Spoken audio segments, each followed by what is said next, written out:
नमस्कार दोस्तों, एक बार फिर से आप लोगों का हमारे चैनल पर स्वागत है। मैं आज फिर आप लोगों के सामने प्रस्तुत हुआ हूँ। क्षितिज का जो पाठ 2 अभी चल रहा था, तुलसीदास जी ने लिखा है परशुराम राम और लक्ष्मण संवाद का।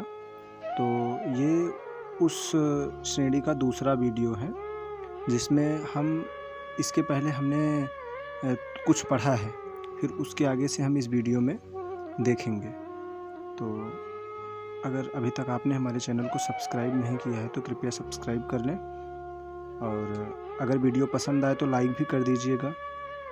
और जहाँ कहीं भी आपको डाउट होता है आप कमेंट बॉक्स में कमेंट करके पूछ सकते हैं और हम आपको रिप्लाई ज़रूर करेंगे। तो चलिए देखते हैं उसके आगे से। बिहसी लखन बोले मृदुबानी, अहो मुनीसु महाभट मानी। हंस करके लक्ष्मण जी बहुत ही मृदु वचन बोलते हैं। क्या बोलते हैं? अहो मुनीसु महाभट मानी। हे मुनि श्रेष्ठ, हे मुनिवर, आप अपने आप को महाभट मानी, बहुत बड़ा योद्धा मानते हैं। हे मुनि श्रेष्ठ, आप अपने आप को बहुत बड़ा योद्धा मानते हैं। पुनि पुनि मोहि दिखाओ कुठारू, चाहत उड़ावन फूकी पहाड़ू।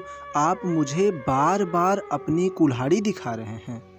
चाहत उड़ावन फूक पहाड़ू, क्या आप फूंक करके पहाड़ को उड़ाना चाहते हैं? यहाँ कुम्हड़ बतिया को नाही, जे तर्जनी देखी मर जाही।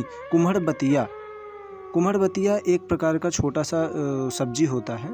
वो छोटा सा रहता है, अगर उसको उंगली दिखाते हैं तो ये धारणा है कि वो सूख जाता है। तो उसी को लक्ष्मण जी कह रहे हैं कि यहाँ कुम्हड़ बतिया को नाही, यहाँ कोई कुम्हड़े का बतिया नहीं है, कुम्हड़े का बच्चा नहीं है। जे तर्जनी, जो तर्जनी को देख करके सूख जाएगा। तर्जनी उंगली है, हमारे 5 उंगलियों में से एक उंगली है तर्जनी। तो यहाँ कुम्हड़ बतिया को नहीं, यहाँ कुम्हड़े का बतिया को कोई नहीं है, कुम्हड़े का छोटा सा फल नहीं है जो तर्जनी देख करके ही सूख जाएगा। देख ही कुठार सरासन बाना, मैं कछु कहा सहित अभिमाना। मैं आपकी कुल्हाड़ी और आपके बाण को देख करके ही मैंने कुछ अभिमान सहित आपके सामने बोला था, बोलने का साहस किया था। लेकिन भृगुसुत समुझ जनेऊ बिलोक की, जो कछु कहूँ सहूँ ऋषि रोकी। आप ब्राह्मण के बेटे हैं, ब्राह्मण पुत्र हैं, और आपके जनेऊ को देख करके मैं समझ लिया, आपकी बातों को सुना, और जो कछु कहूँ सहूँ ऋषि रोकी। और जो कुछ भी आपने कहा था उसको क्रोध को संभाल करके हमने सुना। सुर महिसुर हरिजन अरु गाई, हमरे कुल इन पर न सुराई। लक्ष्मण जी कहते हैं कि सुर देव, महिसुर ब्राह्मण, हरिजन भगवान के भक्त, अरु गाई और गाय के ऊपर हमारे कुल में इन पर वीरता नहीं दिखाई जाती है। सुर महिसुर हरिजन अरु गाई, देवता, भगवान भक्त, ब्राह्मण और गाय पर, इन पर हमारे कुल में वीरता नहीं दिखाई जाती है। बधे पाप अब कीरति हारे, इनको मारने से पाप होता है और इनसे हारने से अपकीर्ति होती है। मार तहु पा परी तुम्हारे, अगर ये मारते भी हैं ना तो भी इनके पाँव पड़ना चाहिए, इनके पाँव पकड़ना चाहिए। कोटि कुलिस सम बचन तुम्हारा, व्यर्थ धरहु धनु बाण कुठारा। हे मुनि श्रेष्ठ, आपके जो वचन है ना, यही सैकड़ों वज्र के समान है। ये जो आपके वचन है ना, यही कोटि कुलिस सैकड़ों वज्र के समान है। व्यर्थ धरहु धनु बाण कुठारा, आप व्यर्थ ही धनुष और कुल्हाड़ी रखते हैं। जो बिलोक अनुचित कहूँ क्षमऊ महामुनि धीर, सुनि सरोस भृगुवंश मनि बोले गिरा गभीर। जो बिलोक अनुचित कहूँ, आपने जो ये धनुष और बाण और ये कुल्हाड़ी रखा था, उसको देख करके, जो बिलोक उसको देख करके ही मैंने अगर आपको कुछ अनुचित बोल दिया हो तो क्षमऊ महाधुन धीर, आप धैर्यवान हैं, आप उसे, हे महामुनि, आप उसे क्षमा कीजिएगा। सुनि सरोस भृगवंश मनि बोले गिरा गभीर, गुस्से में हो करके भृगुवंश मनि यानी कि भृगुवंश के परशुराम जी बहुत ही गंभीर वाणी बोलते हैं।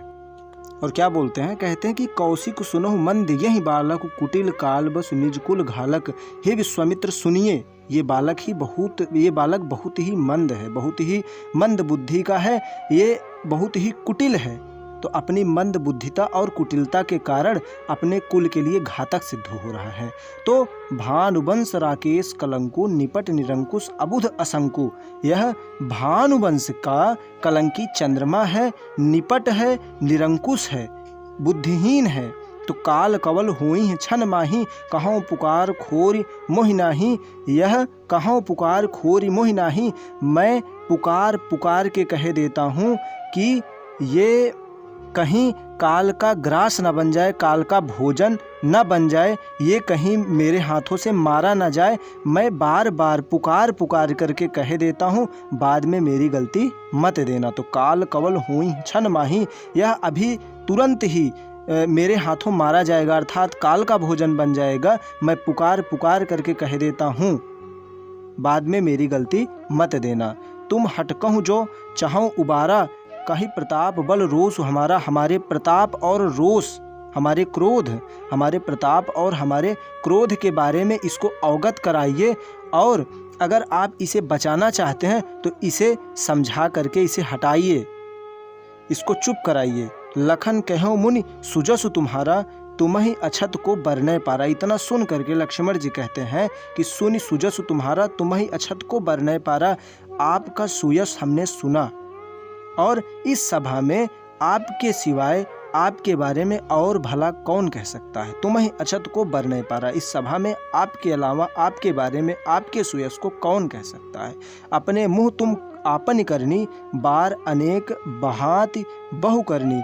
अनेक भांति से आप अपनी प्रशंसा करे जा रहे हैं और आप अपने ही मुँह से अपने प्रताप की, अपने क्रोध की बात बता रहे हैं। इस सभा में आपके अलावा आपके प्रताप का वर्णन कोई और नहीं कर रहा है। अपने मुँह तुम आपन करनी, आप अपने मुँह से ही अपनी प्रशंसा कर रहे हैं।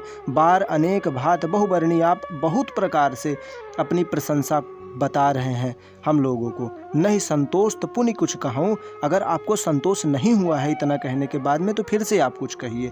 जिन ऋषि रोक दुसहु दुख सहाई, आप अपने आप को बहुत ज़्यादा दुख मत दीजिए। अपने क्रोध को अपने अंदर रोक करके आप अपना क्रोध मत रोकिए, अर्थात आप अपना क्रोध मत रोकिए। आप अपने आप को क्रोध रोक करके दूसरा दुख मत दीजिए।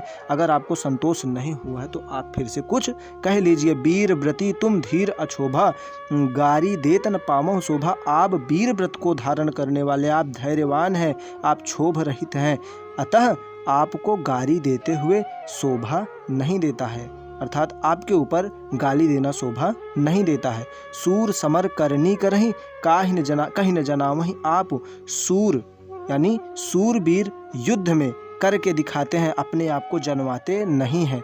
विद्यमान रन पाई रिपु, अर्थात शत्रु को, रिपु माने शत्रु को, विद्यमान माने मौजूद देख करके, रन माने युद्ध में, अर्थात अपने शत्रु को रण क्षेत्र में विद्यमान पा करके कायर ही सिर्फ और सिर्फ अपने प्रशंसा करते हैं, अपनी प्रशंसा करते हैं और अपने प्रताप का वर्णन करते हैं।